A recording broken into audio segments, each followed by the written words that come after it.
Alright, so welcome back. So now that we've got our feet wet and understanding a little bit about inversions, intervals, and chord structures, we're really going to take a look now and a deeper dive into an actual piece of music.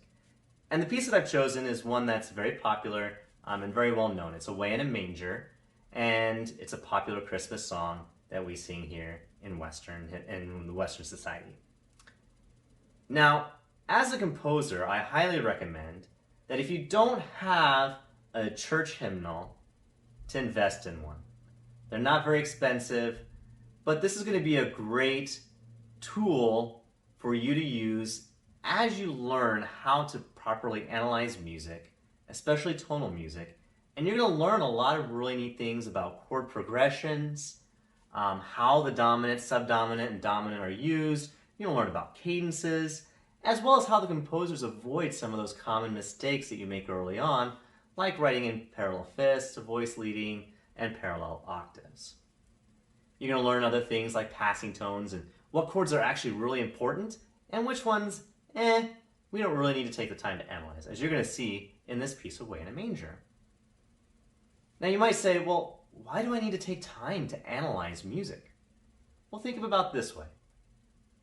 Prolific writers, when you think about really the great writers of our time or in the past, they've also been great students of literature themselves.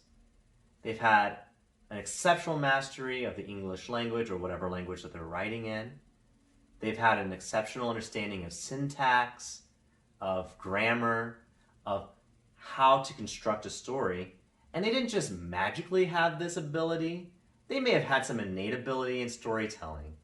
But ultimately, they learned a lot of these different techniques by reading other books and reading other authors.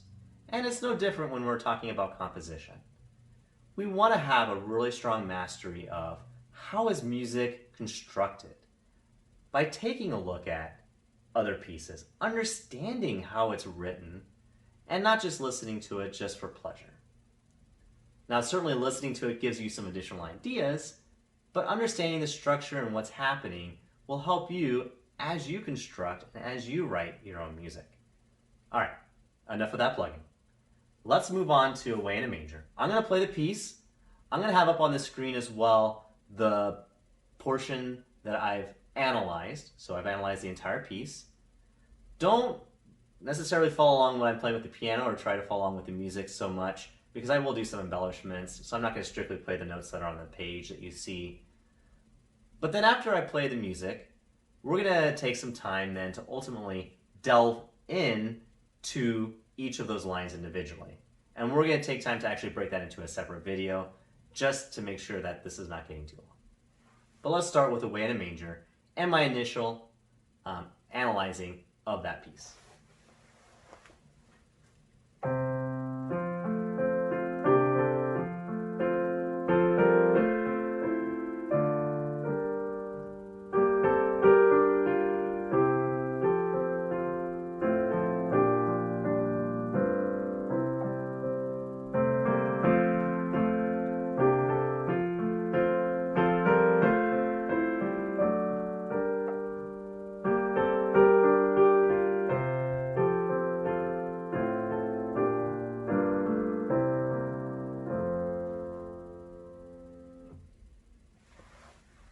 All right, so you might have looked at that as you were listening and saw all those scribblings and pencil markings and thought, oh my gosh, what am I going to do with that?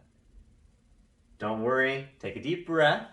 It's actually going to all make some very simple sense with everything that we've learned up until this point. So we're going to take time in the next video to break down each line because, truthfully, there's a lot to unpack. And I want to make sure that we dedicate the appropriate time to be able to make sure that we fully understand it. I'll look forward to seeing you there.